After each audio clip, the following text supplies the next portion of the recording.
গণমাধ্যম ও সামাজিক যোগাযোগ মাধ্যমে শেখ হাসিনার বিদ্বেষমূলক বক্তব্য প্রচারে নিষেধাজ্ঞা চেয়ে আন্তর্জাতিক অপরাধ ট্রাইব্যুনালে আবেদন করেছে প্রসিকিউশন টিম। বৃহস্পতিবার সকালে প্রসিকিউশনের পক্ষে সংশ্লিষ্ট শাখায় এ আবেদন করা হয়। ট্রাইব্যুনালের চেয়ারম্যান বিচারপতি মোহাম্মদ গোলাম মর্তুজার নেতৃত্বাধীন ৩ সদস্যের বেঞ্চে এর শুনানি হবে।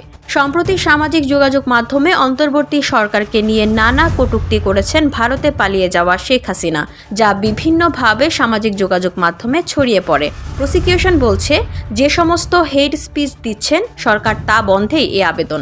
এর আগে গত 18 নভেম্বর, জুলাই, আগস্টে গণহত্যার ঘটনায় দায়ের করা মামলায় সাবেক প্রধানমন্ত্রী ও আওয়ামী লীগ সভাপতি শেখ হাসিনার বিরুদ্ধে 1 মাসের মধ্যে তদন্ত শেষ করার নির্দেশ দিয়েছিলেন আন্তর্জাতিক অপরাধ ট্রাইব্যুনাল। 17 ডিসেম্বরের মধ্যে এই প্রতিবেদন দাখিল করতে হবে।